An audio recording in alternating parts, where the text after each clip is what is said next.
Yo le invito a que nos acompañe en estos servicios que vienen el domingo y el próximo miércoles y el 25. Es una fecha importante a recordar el nacimiento de nuestro Señor Jesús, y es algo que como pueblo de Dios deberíamos de celebrar con mucha alegría. Entonces, considérelo en su corazón. Y ciertamente los mensajes van a ser pues propios de esa fecha, pero yo le estoy guiando hacia allá. Entonces hoy ¿se acuerda? La semana pasada hablamos sobre cómo la promesa del Mesías, la profecía del Mesías, es la palabra y la promesa más importante del Antiguo Testamento. Todo el Antiguo Testamento apunta hacia allá. Y vimos que hasta el libro de Malaquías y el libro de Crónicas, que es el último libro del Antiguo Testamento en escribirse, llevan esa dirección. Pero en un punto se olvida el pueblo de Dios de el corazón esencial de la profecía, y ellos empiezan a buscar otras cosas. Y también vimos cómo Dios guarda silencio por 400 años. Y el mensaje de hoy es bien emocionante también. Mire, todo lo que llevó al evento del nacimiento de Jesús debería de darnos mucha emoción, porque ahí fue cuando Dios rompió el silencio.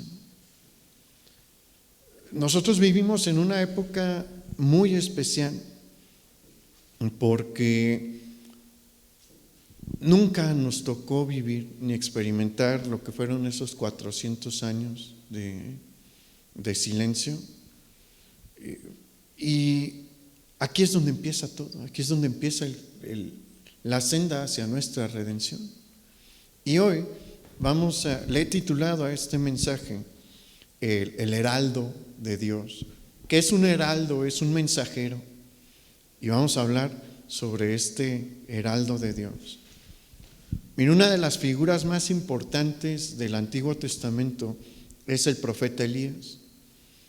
Dentro de la historia del pueblo de Dios, él tiene un papel muy importante e incluso es mencionado en el Nuevo Testamento. Acompáñenme a ver dónde se nos habla directamente de Elías en el Nuevo Testamento. Vamos a Mateo capítulo 17, versículo 1.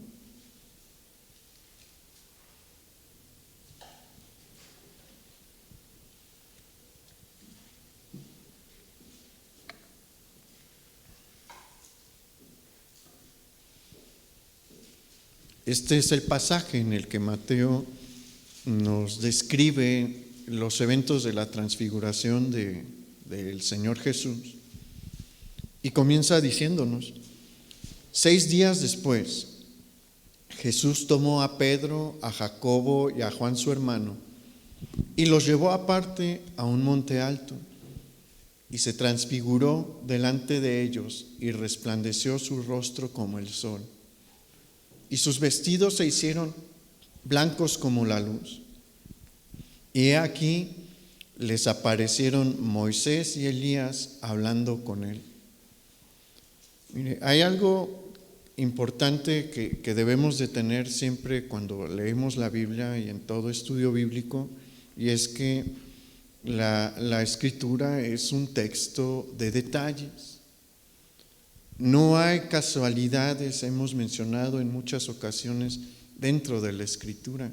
Cada detalle que hay ahí tiene un propósito. Cada nombre que hay allí tiene una razón de ser, tiene un propósito y un significado. Y tomando en cuenta esto, vamos a encontrar lo importante que es este evento de la transfiguración de Jesús. La transfiguración de Jesús tiene lugar cuando Jesús comienza la etapa final de su ministerio. Él ya salió de Capernaum para nunca volver a esta ciudad, y con el objeto de celebrar la última Pascua y ofrecer su sacrificio por el pecado de los hombres. Y Jesús toma a sus 3 amigos más cercanos, que son Pedro, Juan y Jacobo, y los lleva a este monte para que vean un poco de su gloria celestial. Y cuando esto está sucediendo, yo no sé, me gusta imaginar, ¿no? Pero no sabemos bien cómo fue. Pero tal vez a la distancia se empieza a distinguir 2 figuras que se están acercando. Y mientras más se acercan, pues son más fáciles de identificar, y son formas de hombres. Y se acercan a tal punto que se logra reconocer que son Moisés y Elías. Y Lucas capítulo 9, versículo 31, no vaya ahí si quiere, yo se lo leo. El Evangelio de Lucas nos da más detalles sobre la conversación que tuvieron Jesús y Moisés ahí en el monte de la transfiguración. Y nos dice este pasaje: quienes aparecieron rodeados de gloria y hablaron de su partida que iba Jesús a cumplir en Jerusalén. El punto de conversación es el cumplimiento de la profecía del sacrificio de la Pascua, el cumplimiento del sacrificio redentor del cual se habló milenios atrás. Y no es casualidad que Dios haya escogido a Moisés y a Elías para ir y tener esta conversación en el monte de la transfiguración con Jesús. La idea de Mateo, Marcos y Lucas, pero es muy importante en el texto de Mateo, porque el Evangelio de Mateo tiene como destinatarios principales en ese momento a una comunidad judía, y ellos entienden el mensaje que Dios está mandando allí al mencionar que son Moisés y Elías los que están hablando con Jesús acerca de este evento que va a tener lugar en Jerusalén. El lector judío sabe lo que Moisés representa para ellos. Moisés no es cualquier personaje dentro de la Escritura. Moisés representa la ley de Dios. ¿Por qué? Porque Dios dio la ley a través de Moisés. Y Elías, para el lector judío, representa a todos los profetas que vinieron después de Moisés. Y de esta manera, lo que Dios nos está diciendo aquí, lo que le está diciendo al lector judío de este tiempo, es que toda la ley y todos los profetas han hablado y apuntado a este evento que Jesús iba a realizar, entregando su vida en la Pascua del 33 después de su nacimiento. Tanto la ley como los profetas hablaron de la redención a través del Mesías. Y hay una pregunta que es válida, que nos podemos plantear, y es la siguiente: ¿por qué es tan importante Elías dentro de la historia de la salvación? Si él no escribió ningún libro del Antiguo Testamento, y eso es cierto. No hay ningún libro del Antiguo Testamento que haya sido escrito por Elías. Pero la respuesta la vamos a encontrar, la respuesta a esta pregunta, estudiando el ministerio del profeta Elías. Su ministerio es de suma importancia dentro de la historia de la salvación, porque fue usado por el Señor para hacer volver al reino del norte de la desviación total. Después de que las 10 tribus se separan de Judá, las 10 tribus del norte se separan de Judá y se crean los dos reinos, el del norte y el de Judá, inmediatamente se empiezan a desviar, porque Jeroboam, por miedo a que en cada fiesta los habitantes del reino del norte tengan que ir a Jerusalén a adorar, pues decide crear su propio culto, un culto idolátrico, porque levanta 2 becerros de oro y pone uno en el norte y uno en el sur para que ahí adoren y no vayan a Jerusalén. Y muchos lo siguen, muchos le hacen caso a Jeroboam. Él levanta un sacerdocio también, que no es un sacerdocio levítico, y ahí empieza el gran declive del reino del norte, y Dios va a castigar a Jeroboam, porque a sabiendas, deliberadamente, él quebranta los mandamientos del Señor, los primeros 2 mandamientos que encontramos en Éxodo capítulo 20, y arrasa con la casa de Jeroboam. Y después de que cae la casa de Jeroboam, pues inicia un caos político aparte del caos espiritual que están viviendo, inicia un caos político, porque hay guerras civiles por el trono, hasta que se levanta Omri. Omri surge como un general poderoso que logra someter a sus enemigos. No se nos habla mucho de él, se nos menciona que fue un rey terrible, pero el importante en su casa, en su línea, es Acab, su hijo. Tras la muerte de Omri, Acab asciende al trono del norte, y él, bajo la influencia de su mujer Jezabel, se convirtió en un adorador del Baal de Tiro. Baal tenía, usted lo va a entender, no lo voy a mencionar aquí, pero tenía sus fiestas locales en cada ciudad. Había en la Biblia se nos menciona a este Baal, el Baal de Tiro, que era de donde venía Jezabel, pero ¿se acuerda de Baal Peor? Peor era otra ciudad y tenía su propio culto a Baal ahí.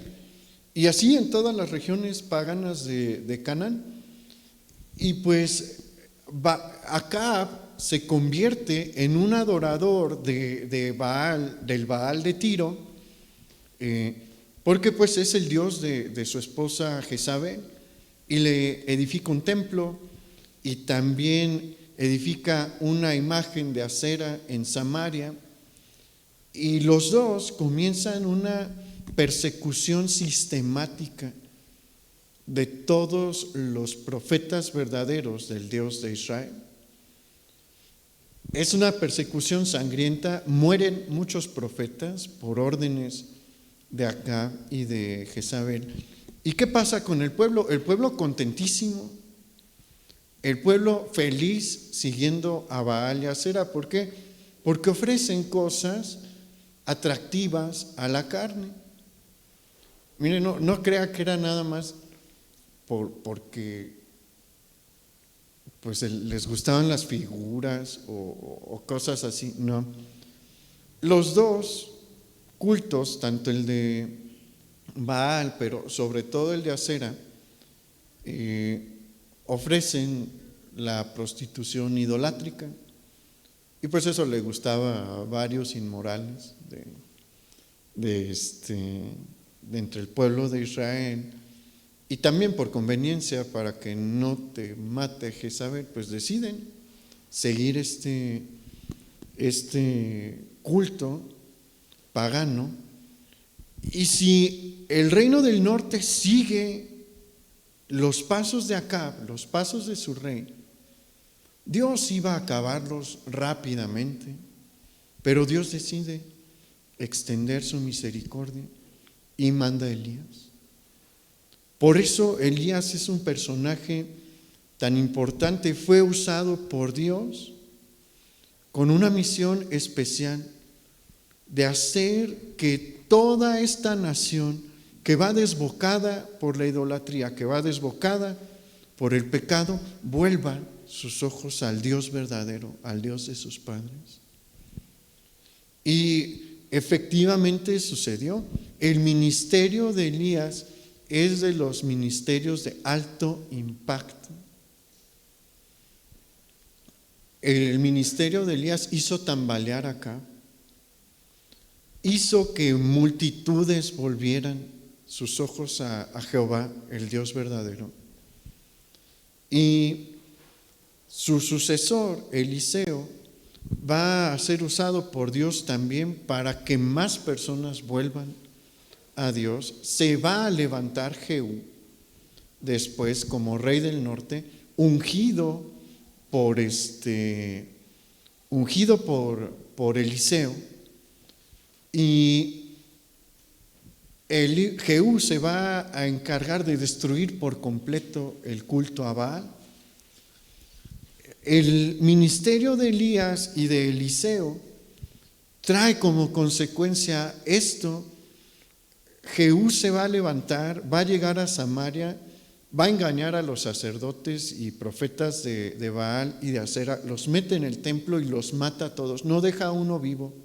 En un día, Jehú acaba con todos estos profetas paganos y derriba la estatua de Acera y derriba el templo de Baal en la ciudad de Samaria. Por eso es que Elías es tan importante. Los frutos de su ministerio fueron arrepentimiento y volver a poner los ojos en el Señor. El ministerio de Elías tenía dos características. Elías tenía dos características: su humildad. Él no fue jamás un profeta ostentoso o un profeta orgulloso. ¿Se acuerda cómo se vestía? Con piel de camello. Y su región era una región montañosa y los hombres de esta región se caracterizaban por ser bastante rudos y toscos. Y Elías era así. Dios no modificó esas partes de su carácter. Era necesario ese carácter para hacerle frente también a alguien como Acab. Entonces, esa es una de las características de su ministerio y de las características de Elías, pero la otra es su celo por el Dios verdadero, su celo por seguir las sendas antiguas, las sendas establecidas por Dios en su ley. Y el Señor sabía que una figura semejante a la de Elías, una persona parecida a Elías, iba a ser necesaria más adelante en la historia del pueblo de Dios. Y por eso, en el libro del último profeta, Dios nos deja una profecía relativa a este segundo Elías, si así le quiere llamar, que iba a venir. Acompáñeme aquí, sí, a Malaquías, capítulo 4, versículo 5.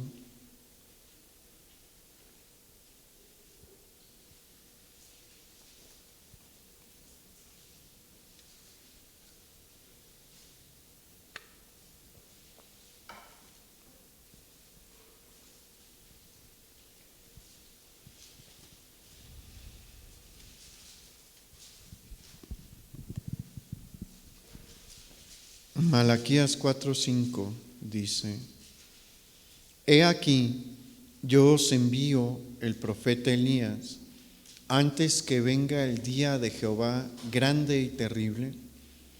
Él hará volver el corazón de los padres hacia los hijos y el corazón de los hijos hacia los padres, no sea que yo venga y hiera la tierra con maldición. Esta es una profecía de doble tiempo. ¿Por qué? Porque su cumplimiento total requiere de dos periodos o dos situaciones temporales distintas. Por un lado, esta profecía menciona que antes de que venga el tiempo del fin, el fin de todas las cosas, el Señor va a levantar nuevamente a alguien con el espíritu de Elías como su testigo.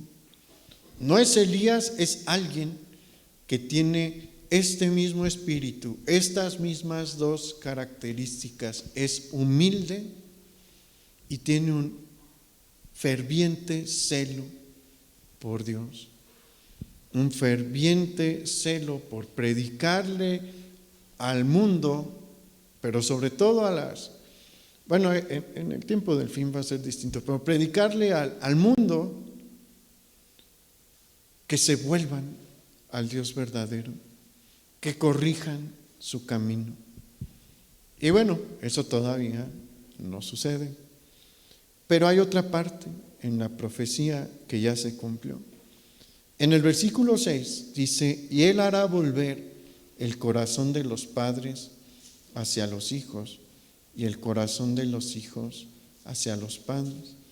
Esta parte ya se cumplió en el Nuevo Testamento, porque hubo un hombre usado por Dios para realizar específicamente esta obra. Y en el Nuevo Testamento claramente se menciona esto. ¿De quién estamos hablando? De Juan el Bautista, que durante su ministerio tuvo estas mismas características. No era Elías reencarnado, porque la Escritura no acepta ese tipo de cosas. Esas cosas no existen dentro del judaísmo de ese tiempo, y tampoco en el cristianismo. Se refiere a alguien que viene con este mismo sentir que Elías. Y Juan el Bautista los tiene. ¿Se acuerda cómo vestía él también? Con piel de camello. ¿Y cuál fue su ministerio? ¿Por qué bautizaba? ¿Por qué? ¿Qué predicaba antes de bautizar a las personas? Arrepiéntanse. Y ahorita vamos a ver por qué predicaba esto. El Señor ya había hecho referencia a la obra que iba a realizar el que vendría con el espíritu de Elías. Su función era ser el heraldo del Mesías. Y esta palabra de Dios en el Antiguo Testamento la encontramos antes de la profecía de Malaquías. Malaquías es el último profeta, pero Isaías, uno de los profetas mayores, habla sobre esta obra que iba a realizar el que viene con el espíritu de Elías. Vamos a Isaías 40, por favor, versículo 1.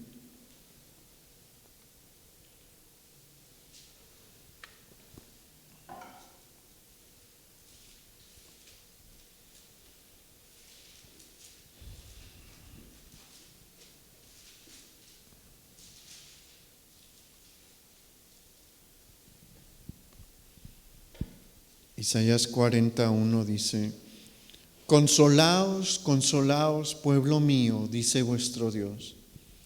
Hablad al corazón de Jerusalén, decidle a voces que su tiempo es ya cumplido, que su pecado es perdonado, que doble ha recibido de la mano de Jehová por todos sus pecados.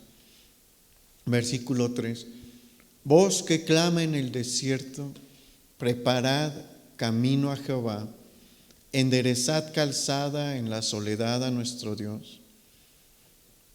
Todo valle sea alzado y bájese todo monte y collado, y lo torcido se enderece y lo áspero se allane, y se manifestará la gloria de Jehová, y toda carne juntamente la verá, porque la boca de Jehová ha hablado. ¿Se acuerda que dijo Malaquías? Que iba a hacer volver el corazón de los hijos a los padres y de los padres a los hijos. A esto se refiere la profecía de Isaías cuando dice: preparad el camino a Jehová, enderezad calzada en la soledad a nuestro Dios. Todo valle sea alzado y bájese todo monte y collado, y lo torcido se enderece y lo áspero se allane. Esta es la manera y el ministerio que va a tener el heraldo de Dios, que viene nuevamente en un momento de crisis espiritual en los hijos de Israel. ¿Se acuerda que platicamos ahorita que cuando Elías se levanta, el profeta Elías se levanta, el reino del norte está en una verdadera crisis espiritual? Bueno, los judíos van a estar también en una severa crisis espiritual cuando llega el heraldo de Dios. ¿Por qué? Porque durante cerca de 400 años Dios ha guardado silencio. Y el pueblo de Dios ha tenido que navegar en los cambios del poder mundial. Durante 4 siglos, durante 4 centurias, Israel ha tenido que navegar como una pequeña balsa en el mar agitado de los eventos mundiales que tuvieron lugar en ese periodo de tiempo. ¿Por qué? Porque después de que se cumplen los 70 años de cautiverio babilónico, pues ellos ya están siendo gobernados por los persas. Y los persas los van a gobernar pues en relativa paz durante un buen tiempo, hasta que se levanta Alejandro Magno. Alejandro Magno es macedonio, de ahí de la península griega, uno de los grandes conquistadores de la historia universal, y decide que va a conquistar todo lo que pueda y todo lo que vean sus ojos, y su principal rival es Persia. Entonces marcha en contra de Persia y de Media, los derrota, y pues resulta que Israel es parte del imperio medo-persa, y pues lo anexa, se absorbe a Israel. Y resulta que Alejandro Magno muere muy joven, no tiene herederos, y pues se reparten el gran imperio de Alejandro entre 4 generales suyos, e Israel va a quedar entre la frontera de los reinos de 2 generales, entre los Ptolomeos y los Seleucidas.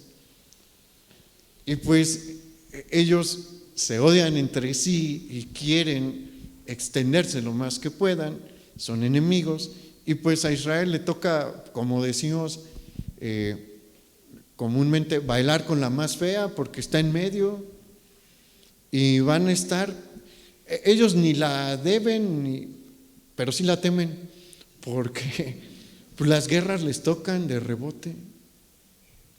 Y después los van a terminar ganando este conflicto los Seleucidas,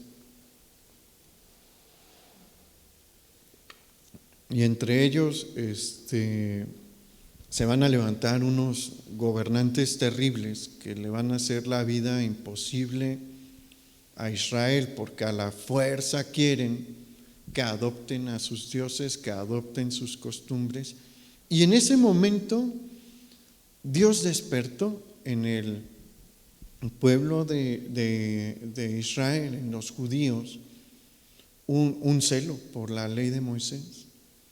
Y se van a rebelar, y a esa rebelión se le llama la rebelión de los macabeos. Y van a tener éxito, y van a estar ahí libres unos cuantos años, hasta que se levanta Roma.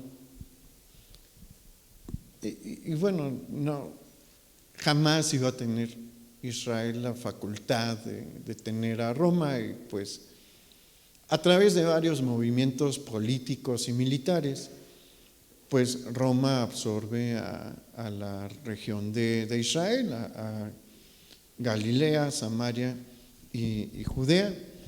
Y así le ha tocado estar a Israel en el panorama pues terrenal, en el panorama material, político y militar. No le ha ido nada bien, pero espiritualmente la cosa está peor, porque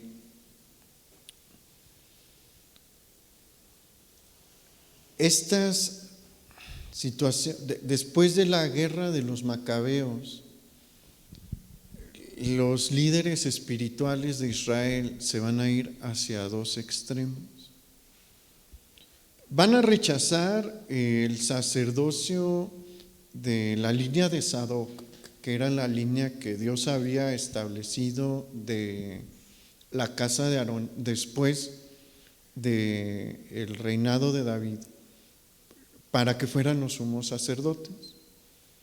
Y pues la van a hacer a un lado, los van a quitar, y se va a levantar otra línea que se le llama la línea asmonea. Y los primeros fueron, pues temían a Dios, los primeros asmoneos, pero los últimos fueron terribles.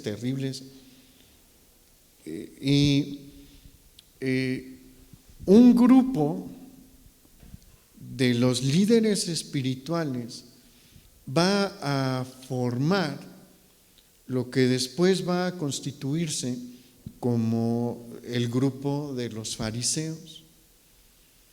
Y los fariseos van a irse a un extremo tal que van a afirmar que lo importante es cumplir con la ley externamente, el acto material, el acto que se realiza en la realidad sensorial, es el importante. Lo que hay aquí no importa, y lo que hay aquí tampoco. Mientras tú cumplas estrictamente con lo que señala la ley, ya la hiciste. No importa si lo haces con una doble intención, no importa si tu mente es el reino de las tinieblas, con que tú cumplas, está bien. Ese es y aparte se van a empezar a enfocar en las tradiciones y le van a dar mayor importancia a sus tradiciones que a la palabra de Dios. Ese es uno de los, le digo, son los líderes espirituales, no son grupitos ahí. Estas son las corrientes principales. La de los fariseos es la más importante en cuanto a número de seguidores. Pero hay otra corriente. Uno no debe de creer que todos los fariseos eran personas terribles, no. Acuérdese de Nicodemo. De entre este grupo siempre hubo hombres que genuinamente amaban a Dios y hacían todo por amor a Dios. Entonces, el pueblo que se le llama a veces el pueblo llano sigue a los fariseos. Pero el otro grupo es un grupo con mayor poder económico y político, que son los saduceos. Los saduceos se van a dejar influenciar por el pensamiento griego, el pensamiento helénico, y van a desarrollar doctrinas terribles. ¿Por qué? Porque ellos van a negar la vida después de la muerte. Para ellos todo sucedía aquí, todo pasaba aquí. Si uno era castigado por Dios, era aquí. Si uno era bendecido por Dios, era aquí. Al momento de morir, ahí se acababa todo. Esa es una de sus doctrinas. Van a negar la resurrección, en consecuencia al punto anterior, pero también niegan la existencia de los seres espirituales. Para ellos no existen los ángeles, no existen los demonios, no existe Satanás. Vea la desviación que tienen los saduceos y uno de los grandes problemas es que la gran mayoría de los sacerdotes son saduceos. Alguno que otro es fariseo, pero todos los sumos sacerdotes son saduceos. Imagínense cuál es la condición espiritual en la que se encuentra el pueblo de Dios, si estos son sus líderes. Aparte, los dos, esto es un punto en común de los dos grupos. Los dos enseñan que las riquezas son una señal de la bendición de Dios, mientras que la pobreza es una señal del castigo de Dios. Mire, algo que es impresionante es que la humanidad no cambia. Y el pueblo de Dios a veces tampoco, porque hoy por hoy, es que 14 de diciembre de 2022, hay predicadores que se paran aquí, bueno, no aquí, pero en un púlpito, enfrente de una congregación, y les presumen la marca y calidad de sus trajes, corbatas, los automóviles que tienen, los relojes que traen, como si eso fuera un ejemplo, una clara señal de la bendición de Dios. No lo es, no lo es. ¿Por qué cree que? ¿Se acuerdan de la parábola del rico y Lázaro? Jesús no tomó esa parábola y no la dijo por casualidad. ¿Quién se fue al castigo eterno? El rico. ¿Y quién se fue a la presencia de Dios en el seno de Abraham? Lázaro. Jesús ahí estaba atacando esta enseñanza que estaba arraigada en la cultura de Israel. Cuando el pueblo le escucha, dice gloria a Dios, porque la mayoría son pobres. Pero cuando los sacerdotes y los fariseos la escuchan, dicen, está mal Jesús, porque eso es lo que ellos creen. Ellos creen que la riqueza es una muestra de que uno está siendo bendecido por Dios. Y bueno, como esta es su enseñanza, una de sus enseñanzas principales, el pueblo también se enfoca en las cosas materiales. Porque dicen, es que yo quiero ser rico porque eso muestra que Dios está conmigo, eso muestra que la mano de Dios está sobre mí. Y así está Israel, y así ha vivido Israel por algunos siglos. ¿Cómo cree que está su corazón? Estos dos grupos van llevando lentamente al corazón de la nación a endurecerse y a secarse. Y en este contexto del que acabamos de hablar, es el contexto en el cual nace el Mesías, en el cual nace su heraldo. Mire, el Antiguo Testamento no nos menciona nada sobre el nacimiento de Elías. Nada. Si usted lee el libro de los Reyes, que es en donde está el ministerio de Elías, en el primero y en el segundo, lo vamos a encontrar. Ya como un adulto no nos menciona nada de su vida antes del ministerio ni de cómo nació. Pero del que viene con el mismo espíritu de Elías, sí se nos habla de su nacimiento, del nacimiento, de este heraldo del Mesías. Sí se nos narra sobre su nacimiento. ¿Por qué? Porque aquí es donde Dios rompe el silencio. Y esto para mí es muy emocionante porque Dios vuelve a hablar. No había hablado. Y aquí lo va a volver a hacer.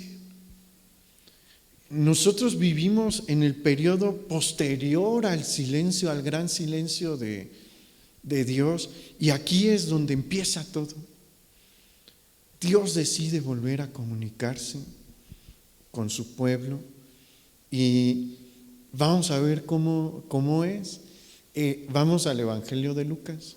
No vamos a leer todo porque es un pasaje muy largo, el capítulo 1, pero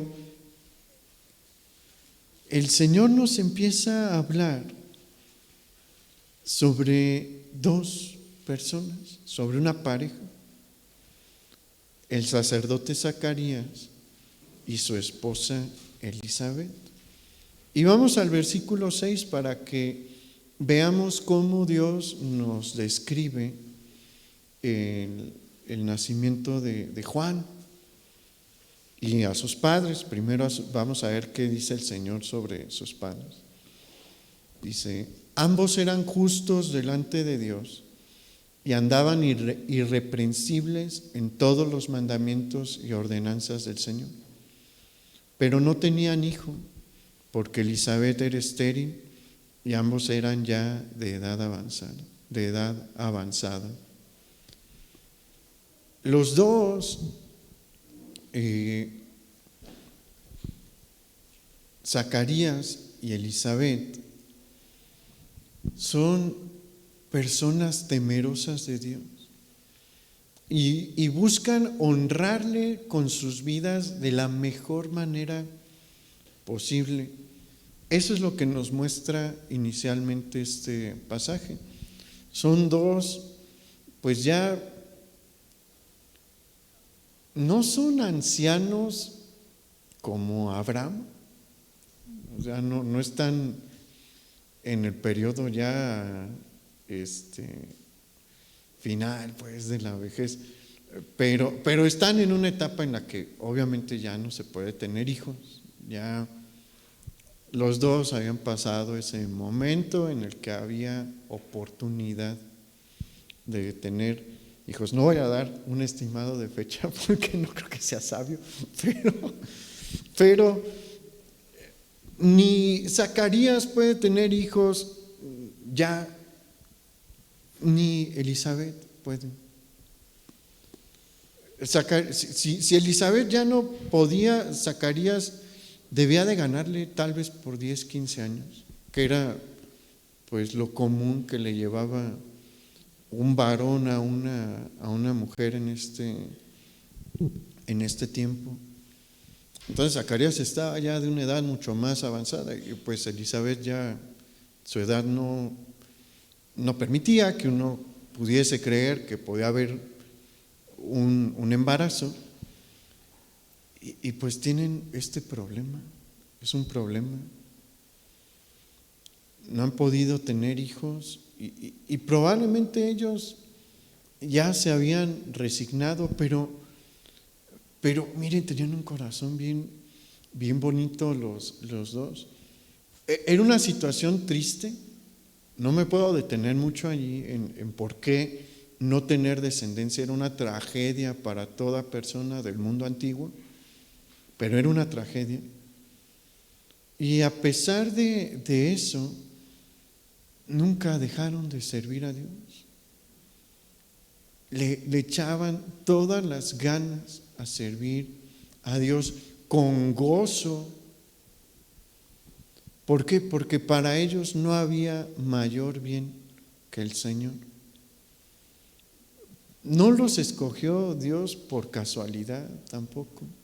Hay muchas cosas y razones por las que los eligió a ellos, pero su corazón era bien importante.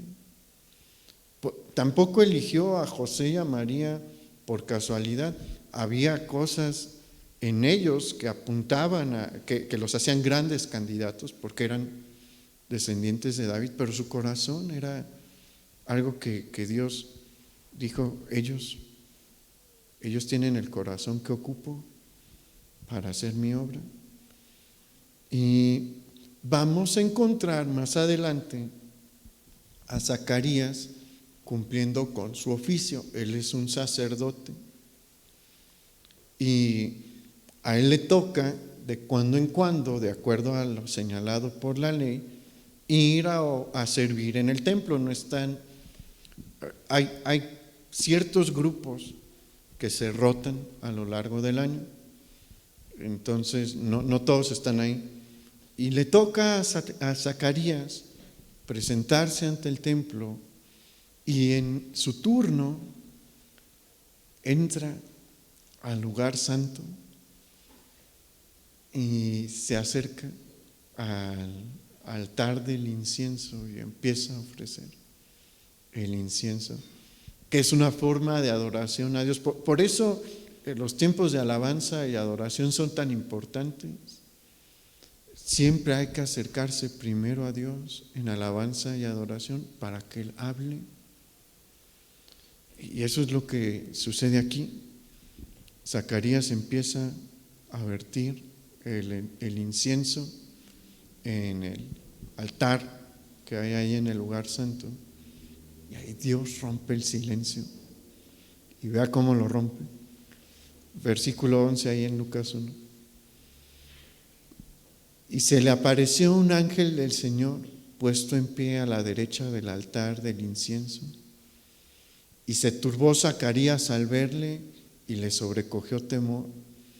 Pero el ángel le dijo: Zacarías, no temas, porque tu oración ha sido oída, y tu mujer Elizabeth te dará a luz un hijo y llamará su nombre Juan. Deje tomo agua en lo que...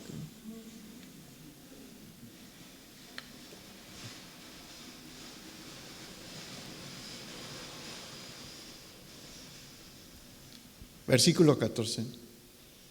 Y tendrás gozo y alegría, y muchos se regocijarán de su nacimiento, porque será grande delante de Dios. No beberá vino ni sidra, y será lleno del Espíritu Santo, aún desde el vientre de su madre, y hará que muchos de los hijos de Israel se conviertan al Señor Dios de ellos, e irá delante de él con el espíritu y el poder de Elías, para hacer volver los corazones de los padres a los hijos y de los rebeldes a la prudencia de los justos, para preparar al Señor un pueblo bien dispuesto. Y todo esto es maravilloso. ¿Por qué? Porque Dios rompe el silencio enviando a un ángel. Las apariciones angelicales en la Escritura, en toda la Escritura, son escasas.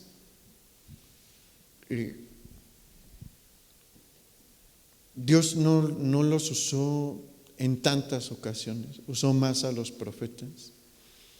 Son pocas las veces que Dios utiliza a uno de sus ángeles para comunicarse con los hombres, pero cuando lo hace es porque es algo sumamente importante. Acuérdese de las ocasiones en las que esto sucedió. Algunas de ellas no podemos retomar todas, ¿no? Pero cuando ya van a ser Isaac, va el Señor mismo acompañado ¿de quién? De ángeles. Cuando hay que sacar a Lot de Sodoma, ¿a quiénes van? Ángeles. ¿Qué vio Jacob cuando estaba durmiendo, huyendo de Saúl? Una escalera en la que ángeles bajaban y subían. ¿Quién habló con los padres de Sansón? El ángel de Jehová. ¿Quién habló con Gedeón? El ángel de Jehová. Pero no son, hay más, ¿no? Pero no son muchos, son contados. Pero estos son momentos importantes, momentos en los que se va a fundar el pueblo de Dios, momentos en los que el pueblo de Dios de verdad necesita liberación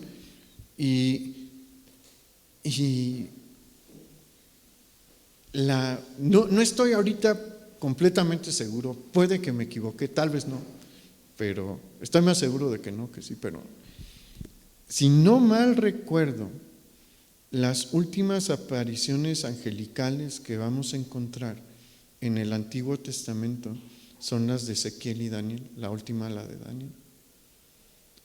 Y no vuelve a ver. Pasan los siglos desde un evento como este. Y Dios manda a Gabriel para que entiendan todos que él va a hablar de nuevo. Él va a volverse a mover como lo había hecho en los tiempos antiguos. Y Zacarías recibe de Gabriel 3 noticias maravillosas, las 3. Primera, que Dios ha visto su situación y la de Elizabeth y se ha compadecido de ellos. Y eso ya es, bueno, eso es personal, ¿no? En una situación personal que afligía a los dos, y Dios les dice: lo he visto y voy a contestar su anhelo. Mire, qué bonitas personas, ¿no? Que a pesar de ver su situación, todavía le decían: Dios, tú puedes hacer algo. Y que les dice Dios: sí, yo voy a hacer algo. Esa es la primera cosa que le dice, que Elizabeth va a quedar embarazada y le va a dar un hijo varón. Esa es la primera noticia. La segunda es: ¿quién va a ser este varón? No es un niño cualquiera, es un niño que tiene un propósito dentro del plan de Dios desde hace mucho tiempo. Él va a ser el heraldo prometido del Mesías. Y su misión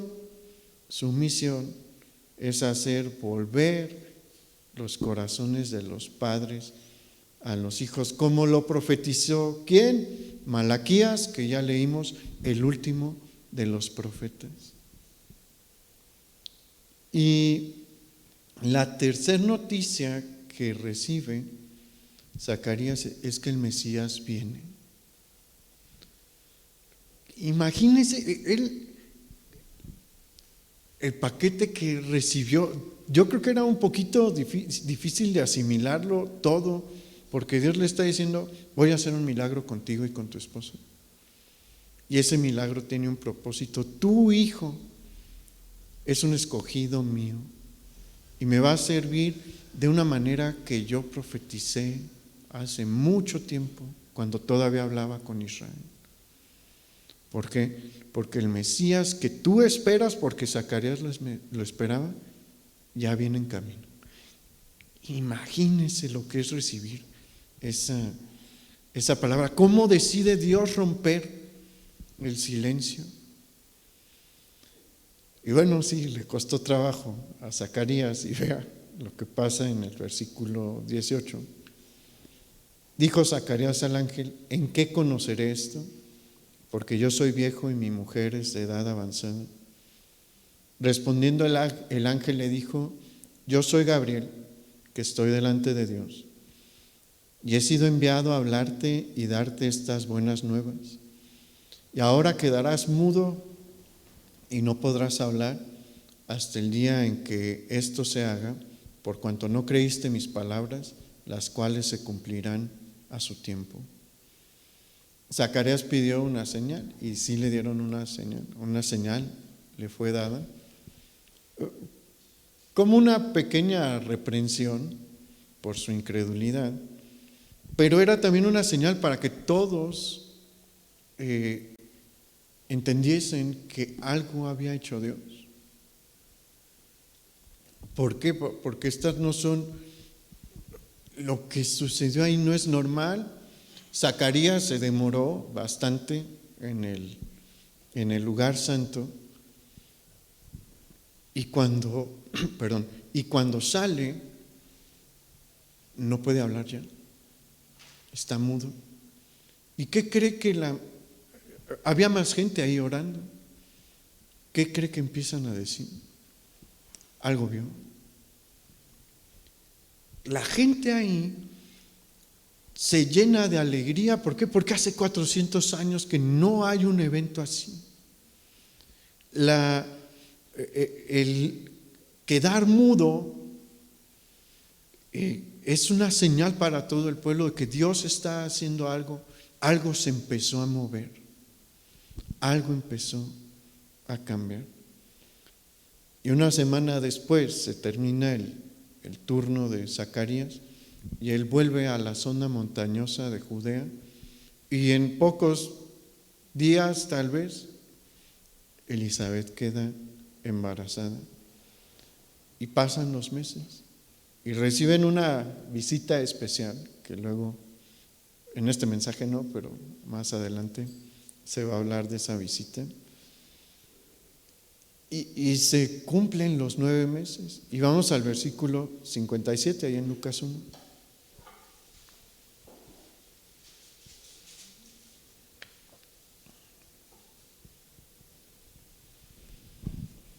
Cuando a Elizabeth se le cumplió el tiempo de su alumbramiento, dio a luz un hijo, y cuando oyeron los vecinos y los parientes que Dios había engrandecido para con ella su misericordia, se regocijaron con ella. Aconteció que al 8º día vinieron para circuncidar al niño y le llamaban con el nombre de su padre, Zacarías. Pero respondiendo su madre, dijo: no, se llamará Juan. Le dijeron: ¿por qué? No hay nadie en tu parentela que se llame con ese nombre. Entonces preguntaron por señas a su padre cómo le quería llamar. Y pidiendo una tablilla, escribió diciendo: Juan es su nombre. Y todos se maravillaron. Al momento fue abierta su boca y suelta su lengua, y habló bendiciendo a Dios, y se llenaron de temor todos sus vecinos. Y en todas las montañas de Judea se divulgaron todas estas cosas. Y todos los que oían las guardaban en su corazón diciendo: ¿quién pues será este niño? Y la mano del Señor estaba con él. Y aquí hay detalles bien importantes, porque esta es la narración del nacimiento del heraldo del Mesías. Y no se le dio el nombre de Juan nada más porque sí.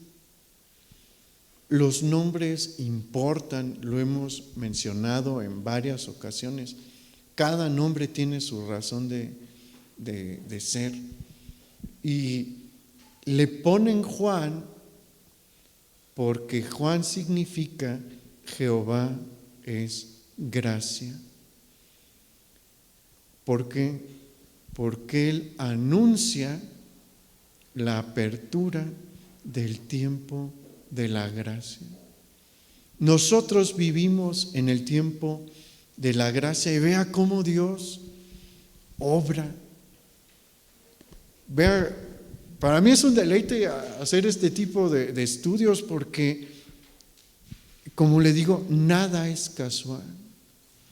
Dios hizo todo, orquestó todo de una manera exacta y precisa para darnos un mensaje. Y no solamente pues llega esta enorme alegría del nacimiento de Juan, Zacarías vuelve a hablar cuando les dice cómo se va a llamar. y profetiza. Vamos a ver su profecía. No toda porque también es larga, pero unas porciones sí. Vamos al versículo 68. Dice: bendito el Señor Dios de Israel, que ha visitado y redimido a su pueblo, y nos levantó un poderoso Salvador en la casa de David su siervo, como habló por boca de sus santos profetas que fueron desde el principio, salvación de nuestros enemigos y de la mano de todos los que nos aborrecieron, para hacer misericordia con nuestros padres y acordarse de su santo pacto. Esta es una profecía mesiánica. Obviamente no puede referir a Juan porque está hablando del Salvador de la casa de David, y ellos no son de la casa de David, ellos son levitas, de la línea de Aarón, porque son sacerdotes. Entonces Dios lo utiliza para empezar. Es la primer profecía del Nuevo Testamento referente al Mesías. Ojo, estoy hablando profecía, no palabra angelical. Dios usa un profeta nuevamente. Pero después vamos al versículo 76. Dice: y tú, niño, ahí se refiere a Juan, profeta del Altísimo serás llamado, porque irás delante de la presencia del Señor para preparar sus caminos, para dar conocimiento de salvación a su pueblo, para perdón de sus pecados, por la entrañable misericordia de nuestro Dios, con que nos vistió desde lo alto la aurora, para dar luz a los que habitan en tinieblas y en sombra de muerte, para encaminar nuestros pies por camino de paz. Esta es la profecía sobre Juan. ¿Y qué está pasando aquí? Después de 4 largos siglos, Dios vuelve a levantar un profeta entre su pueblo. No había pasado en 4 siglos, más de 4 generaciones, porque el promedio de vida eran como 80 años. No vieron un profeta. Dios empieza a poner en marcha su plan de redención anunciado a los profetas. Por vez primera, un hombre de nuevo es usado por Dios para dar una profecía predictiva. El silencio se acabó. Y los eventos más importantes de la historia de la humanidad van a tener lugar en no muchos días. Por eso hay que alegrarse. Como le digo, nosotros vivimos en el tiempo de la gracia. ¿Quiere conocer más su fe? ¿Quiere conocer más lo que usted es? Tenemos que conocer la historia. Aquel que no conoce su historia no tiene identidad. No por nada nos meten tantas clases de historia desde la primaria, porque tiene la función de darnos una identidad. Así funciona el ser humano, siempre ha funcionado así. Desde que existe la Escritura vemos este patrón. Y en nuestra fe es bien importante. Es bien importante que sepamos por qué estamos en el tiempo de la gracia. Esa gracia que nos alcanzó, por la que estamos aquí empezó. Y se me hace maravilloso que hasta en el nombre se nos dice: Jehová es gracia, porque la gracia se va a extender. Y como le digo, comparte esto. Hay quien lo va a mandar a volar, pero mire, es una historia bien buena. bien interesante, compártalo con otros. Y más de alguno le va a prestar atención, aunque sea por curiosidad, pero no desperdicie la oportunidad, porque este es un buen tiempo para que usted sea usado como Juan. Estamos pasando, y creo que estamos entrando a un punto sin retorno en el declive de la humanidad. Y la humanidad va a entrar en una nueva crisis severa. Ya estamos allí, una crisis severa de fe. Y aunque tal vez no seamos el tercero que viene con el espíritu de Elías, podemos hacer esa obra nosotros ahorita. Porque el tiempo de la gracia todavía no se acaba. Cuando venga este tercer heraldo, acompañado del otro testigo, son 2 testigos, hoy el tiempo de la gracia se acabó. Hoy por hoy, seguimos en ese tiempo que se inauguró con Juan. Hoy Jehová sigue siendo Jehová es gracia. Hoy va a venir el tiempo en el que va a ser Jehová de los ejércitos, porque viene con un ejército a conquistar. No viene a salvar, viene a aplastar a sus enemigos. Pero hoy este mensaje sigue abierto. Hoy Jehová es gracia para sus seres queridos. Hoy sigue siendo Jehová es gracia para sus amigos, sus familiares. Extiende esta misericordia. Vamos a orar.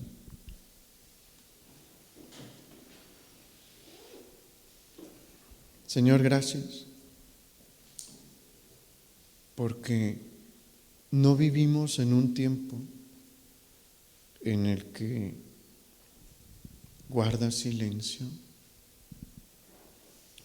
Tu Espíritu Santo sigue aquí, y aunque sigue siendo la Escritura lo que usa para comunicarse con nosotros, vivimos en este tiempo en el que Él está en su ministerio aquí en la tierra. Y sigue abierta la puerta de la gracia para aquel que quiera entrar. Te damos gracias porque por tu misericordia estamos adentro. Hemos entrado al recibir a nuestro Señor Jesús como nuestro Salvador y al arrepentirnos en tu gracia. Y como cantamos hoy, fuimos redimidos y comprados y adoptados. Y te damos gracias. Y te pedimos que tengas compasión de gente a nuestro alrededor en este tiempo. Señor, que este tiempo, más allá de pues todas las cosas bonitas como las luces y los adornos, más allá de eso, que se pueda abrir la gracia para salvación. Porque no sabemos cuánto tiempo falta. Ciertamente faltan algunas profecías, pero se pueden desatar sus cumplimientos en un instante. Y así como en 33 años cumpliste con tu plan de salvación a plenitud, fue en un periodo corto de tiempo, en menos de una generación. Así puede ser también que en menos de una generación se cumpla lo que anunciaron los profetas para tu segundo regreso. No nos permita, Señor, ser flojos ni negligentes, porque el ministerio que le diste a Juan nos lo has dado a nosotros también.